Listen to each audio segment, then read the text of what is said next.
Bom, pessoal, então, em relação a como a gente está estudando o livro de Ruth, certo? E a Ruth foi a primeira, não a primeira, mas uma conversa muito, muito especial. Já mencionamos que o nome dela sugere isso. Eu pesquisei realmente. O nome Ruth ela assumiu após a conversão, ela tinha um outro nome. E o nome Ruth sugere a essência dela, porque ela tinha 7 mitzvot. Ela assumiu mais 606, ficou assim com 613 mitzvot. E o nome Ruth tem valor numérico de 606.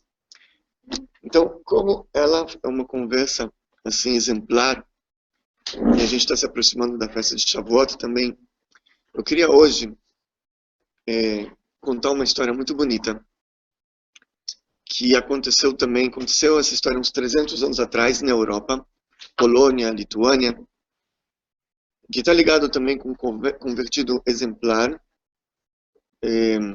que acabou falecendo em Shavuot, segundo dia de Shavuot.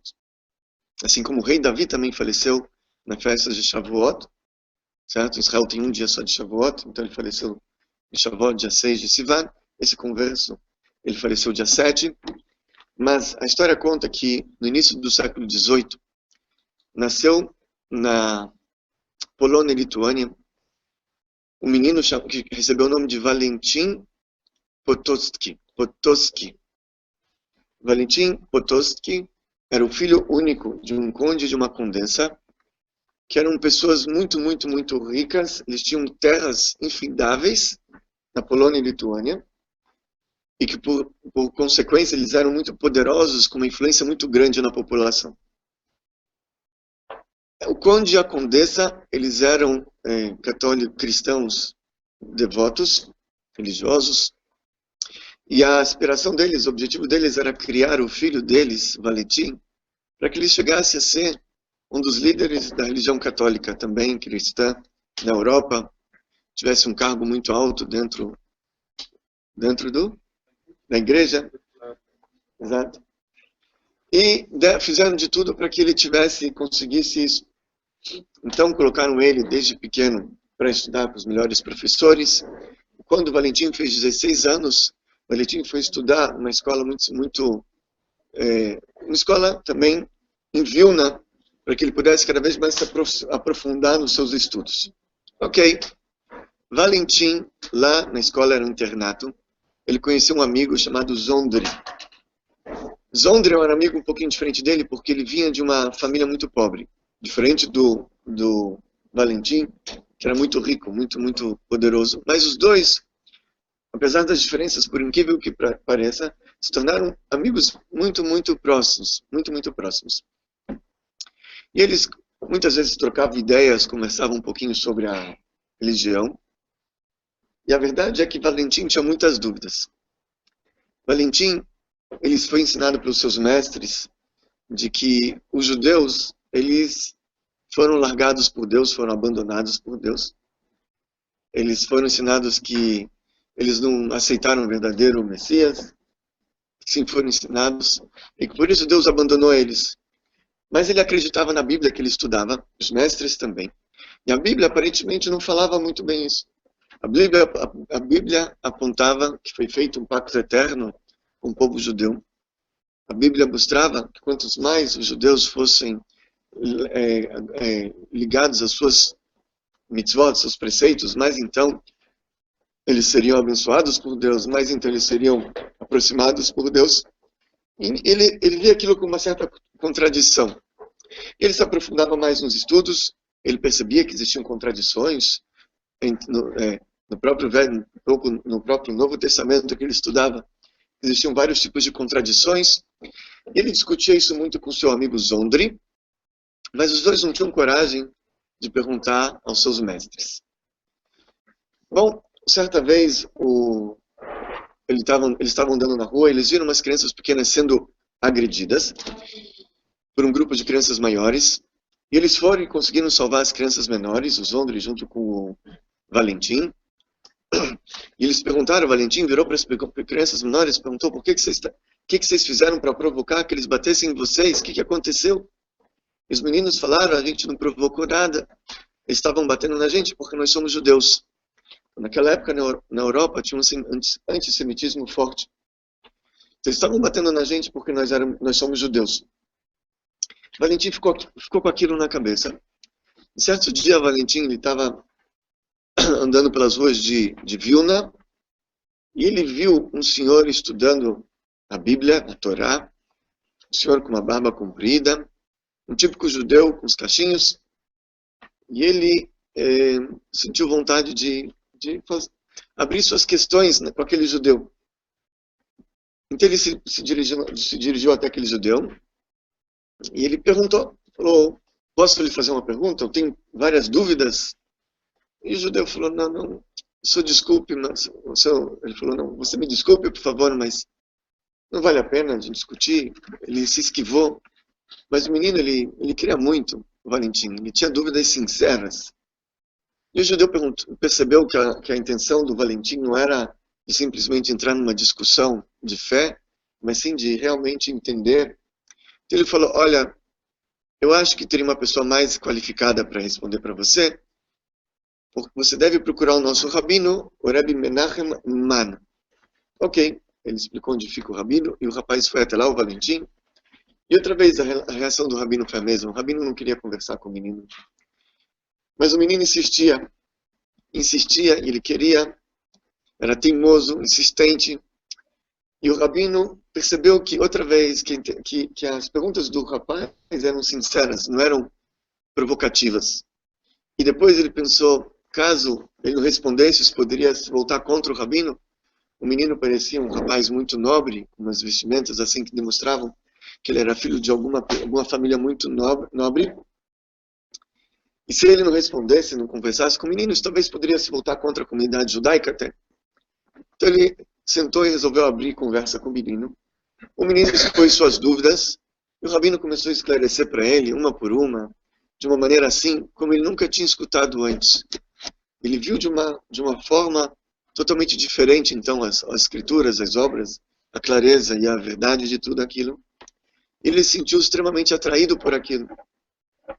O menino, ele continuou perguntando, até que um momento o Rebbe falou, olha, foi o suficiente, já conversamos. Agora vamos parar por aqui. Mas o menino queria mais, então isso levou a um segundo encontro, que inevitavelmente levou a um terceiro, um quarto encontro e assim por diante. E o menino, ele resolveu que ele ia abraçar a fé judaica. Quando ele abriu isso para o rabino no início falou, não. Você tem uma missão, você tem que guardar as 7 leis que Deus deu para você. E imagina, você é um senhor feudal, filho de um conde, de uma condensa, filho único. Você pode fazer muito com isso, com essa missão. Você pode influenciar muitas pessoas a pararem de bater nos judeus, a pararem de perseguir os judeus. E veja, você vai ser tão benquisto para Deus quanto antes. E falou para o menino que não. Mas o menino, ele é insistente, ele queria, voltava e voltava. E chegou uma hora que o rabino entendeu que realmente aquilo era bem sincero. Ele queria realmente muito. E ele falou, olha, eu não posso converter você aqui, porque isso é um perigo muito grande para a gente. Existia naquela época uma lei na Polônia, de que um cristão era proibido por lei se converter ao judaísmo. Era uma lei não religiosa, uma lei civil, que um cristão que se convertia ao judaísmo era pena de morte, era queimado vivo. Ok, então ele falou, eu não posso fazer isso. Mas em Amsterdã, na Holanda, lá os judeus eles gozam de uma liberdade relativamente boa. Lá talvez você vai conseguir aquilo que você procura. Então ele migrou, ele foi para Amsterdã, o rapaz, Valentim, procurou o rabino local e outra vez passou por as mesmos questionamentos, enfim. Mas depois de um tempo onde o rabino estava realmente convicto que realmente o Valentim ele quer tudo, e o Valentim respondendo cada vez que é todo o pedido dele, o único pedido que ele tem. O rabino acabou então convertendo o Valentim, e Valentim ele adotou para si o nome de Abrão, Ben Avraham, filho de Avraham. Abrão, filho de Abrão, porque ele era filho descendente de Avraham Avinu, do patriarca Abrão.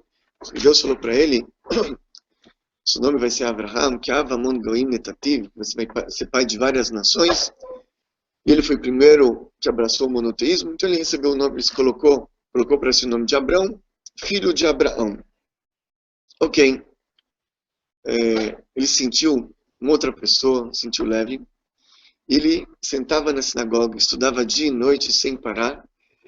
Ele queria compensar o tempo que ele desperdiçou na infância dele. Ele comia os livros, ele parava só para dormir algumas horas de noite, poucas horas. E ele estava realizado. O desejo da vida dele foi conseguido. Ele chegou a falar uma vez que ele sentiu que nasceu de novo e que o primeiro aniversário dele ele comemorou aos 20 anos. E Valentim então dedicou vários anos de estudo. Aliás, agora Avraham ben Avraham. Depois de um tempo ele decidiu que ele iria migrar de cidade em cidade. Nessas cidades ele parava numa sinagoga, ingressava num debate talmúdico com as pessoas locais, estudava. E assim ele ia de cidade em cidade, até que depois de um tempo ele voltou seu estado local, seu país local. Ele chegou perto de Vilna, ele estabeleceu numa cidade chamada Ilha, era uma aldeia pequena, onde tinha um povoado judeu, e ele ficou na aldeia. No início as pessoas olharam para aquela pessoa, acharam um pouquinho diferente, estranho, ninguém sabia de onde ele vinha, ele não tinha família. Era um convertido, se converteu, portanto não tinha família. Mas, logo depois de um tempo, ele ficou sendo esquecido. Ele frequentava a sinagoga, estudava o tempo inteiro lá, dormia na sinagoga. E um certo dia aconteceu um incidente. Avraham ben Avraham estava na sinagoga. Ele estava sentado estudando, e entra um grupo de crianças brincando. E as crianças, aparentemente mal educadas, pulavam em cima dos bancos, gritavam. E Avraham ben Avraham virou para as crianças e falou para eles que aqui é um lugar sagrado, que não pode se brincar aqui dentro. Que eles, por favor, brinquem fora. Então os meninos se retiraram, com exceção de do mais velho deles, que provavelmente era o líder também. E esse começou a pular em cima da mesa onde Avraham ben Avraham estudava, gritando, provocando. Avraham então se levantou, pegou o menino no braço, retirou ele da sinagoga e fechou a porta. O menino voltou chorando para casa. E o pai desse menino era um alfaiate, que gostava muito de beber, fazer uns brindes, levantar uma vodka, o esporte dele. Então esse alfaiate, quando o filho chegou chorando, ele resolveu se vingar. Ele já estava sobre alguns copinhos de vodka, sobre a influência de alguns copinhos de vodka. Ele delatou. E logo os oficiais prenderam Avraham ben Avraham, e levaram para fazer depoimento, inquirimento. E o que aconteceu é o seguinte, logo ele confessou que realmente ele é um antigo desaparecido filho da condessa e conde Potocki. Ele realmente resolveu abraçar a fé judaica, a fé verdadeira. E ele assume tudo. Quando aconteceu isso, na verdade, isso vai representar uma vergonha muito grande para um conde e para a condessa, e para a Igreja Católica. Uma pessoa tão influente, tão importante, de repente, largar isso e abraçar outra fé. Então, logo os inquiridores, eles prometeram para ele que se ele negasse tudo isso, que ele não ia ser estabelecido nenhuma penalidade contra ele, e que seria dado para eles muitas terras, muito dinheiro, muita coisa ainda em vida, não ia precisar esperar os pais falecerem, que ia ser dado tudo para ele. E caso contrário, que lhe seria a penalidade que a lei aplica a uma pessoa que faz isso, seria ser queimado vivo na fogueira. Falou, olha, quantas promessas que vocês me dão de muitas coisas, terras e dinheiro, eu larguei justamente essa vida que eu tinha para abraçar essa fé que eu amo tanto. Quanto às suas ameaças, veja, Rabbi Akiva, um dos grandes líderes do povo judeu, ele fez isso, é uma grande mitzvah. Eu vou até o meu último suspiro, ele falou. Então não sabiam o que fazer, chamaram os antigos professores de Valentim, de Avraham ben Avraham, e começaram a ingressar com ele no debate. Avraham ben Avraham falou, não me chamem por esse nome, daqui em diante eu só atendo pelo nome Avraham ben Avraham. quando eles chamavam ele por Valentim, ele não escutava. E ele começou a entrar em debate. Mas ele tinha alguns anos já de estudo talmúdico, e os padres ficaram sem pé e sem cabeça no debate, não sabiam como se explicar. Bom, o Avram Ben Avraham, então, saiu vitorioso dessa. E começaram, então, a torturar o menino, o rapaz. Começaram a fazer ele sofrer. Mas Avram Ben Avraham está escrito que ele aguentou todas as dores e os sofrimentos como maneira de purgar, de tirar as máculas que o corpo dele, a alma dele absorveu na infância. De purificar a alma dele. Ele recebeu isso com amor. Quando viram que não tinham o que fazer, falaram para o conde e para a condessa, contaram o que está acontecendo, que acharam o filho, mas que o filho virou judeu. E que nada consegue fazer com que o menino volte atrás. Então o conde e a condessa, de um lado, eles se sentiram muito alegres de reaver o filho que achavam que já tinha sido morto. No pensamento deles, o menino já não existia mais. De repente acharam o filho dele. Mas de outro lado do coração, um sentimento um pouquinho amargurado de o que aconteceu com o filho, que virou judeu e não quer mais saber. Então eles foram até o local para encontrar o filho. E eles esperaram os dois lá no quarto. E daqui a pouco vem Avram Ben Avraham, escoltado por dois guardas, que deixam o filho lá dentro, deixam Avram Ben Avraham. Os dois guardas saem e ficam do lado de fora esperando o rapaz. Avram Ben Avraham olha para os pais biológicos dele. Os pais, a condessa, o conde, olham para o homem que estava na frente dele com uma barba comprida, com os cachinhos do lado dos ouvidos, uma cabeça coberta, com aquela roupa diferente, com tzitzit. E eles olham, será que esse realmente é o filho deles? Será que esse é o Valentim? Ele estava irreconhecível por trás daquelas vestes, mas os olhos não deixavam enganar. Eles olharam para os olhos do menino. Eram aqueles mesmos olhos, aquele mesmo olhar, só que um toque um pouquinho mais refinado, sensível. E Avraham abriu e começou a falar. Falou, Conde e Condessa Potocki, o Valentim, seu filho, sente muito por ter causado por vocês uma grande dor. Mas hoje Valentim não existe mais. Hoje o que existe somente é Avraham Ben Avraham. Para vocês não precisam sentir essa dor, porque a providência divina controla tudo. Para vocês, olhem para esse senhor que está na frente de vocês, como qualquer um outro judeu que ama essa fé. E quanto a Valentim, procure esquecer ele, porque esse senhor que está na frente resolveu abraçar até o último suspiro. Então, eles olharam e falaram, mas nós somos velhos e você é o único herdeiro, filho único. Nós vamos transferir tudo para você, todas as posses, todas as terras, tudo. É só você falar uma palavra só, uma palavra mágica. E Valentim olhou para baixo e falou, Valentim outra vez sente muito por vocês. Mas vocês não precisam doer a dor do Valentim. Vocês voltem para casa e sejam felizes. Os guardas então entraram, pegaram Avraham Ben Avraham e levaram para a praça pública. E o decreto foi selado, aliás, levaram para a prisão e o decreto foi selado no segundo dia de Shavuot, 7 de Sivan, 1749, em Vilna. Fizeram um palanque na praça pública e convocaram todas as pessoas da cidade para vir presenciar a queima do herege. E amarraram, então já estava o palanque, já estavam os algozes esperando ele, o clero, em cima do palanque. A multidão vieram presenciar aquele acontecimento. Várias pessoas da região trouxeram gravetos para colocar na fogueira, para participar da mitzvah também. E ao som de tambores, então, ele foi trazido, Avram Ben Avraham, para cima do palco. A pilha de madeira em cima do palco para a fogueira já estava pronta. Os algozes prontos, os carrascos. E amarraram o Valentim no mastro. E abriram com ele a conversa e falaram, nós vamos dar para você a última chance. Se você negar, vai ser dado tudo para você. Você vai até poder continuar vendo sua vida como você quer.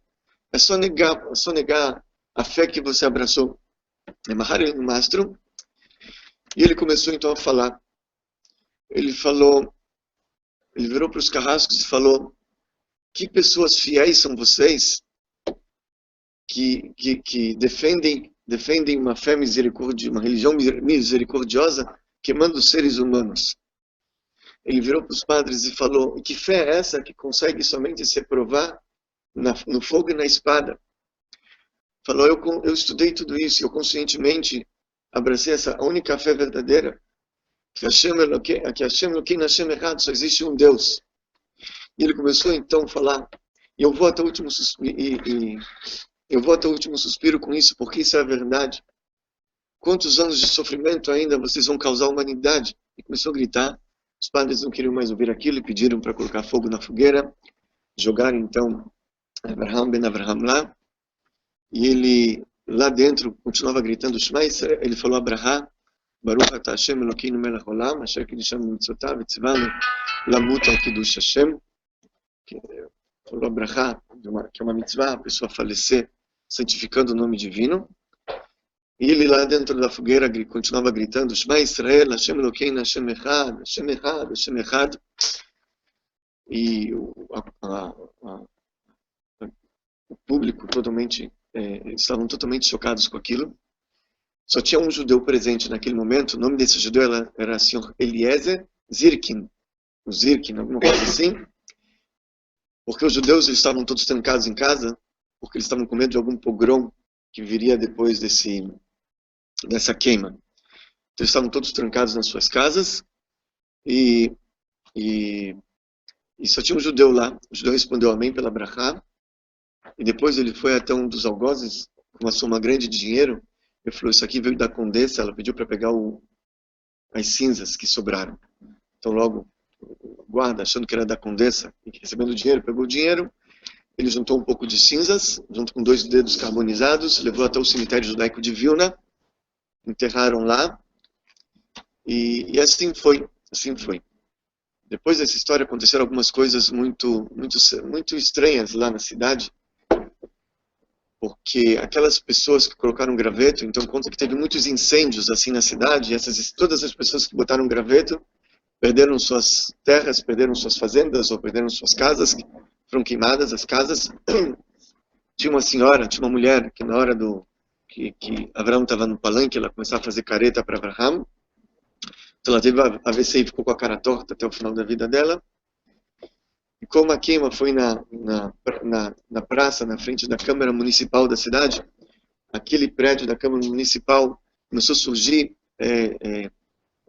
manchas pretas no prédio. Manchas pretas no prédio.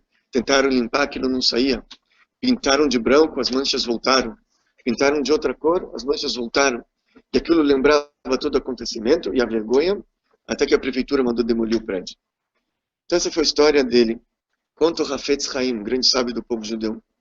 Se tivesse 10 judeus presentes naquele momento sagrado, e que falassem o Kadish, uma reza, em homenagem à alma do falecido do Avraham ben Avraham, que naquele momento Mashiach ia chegar.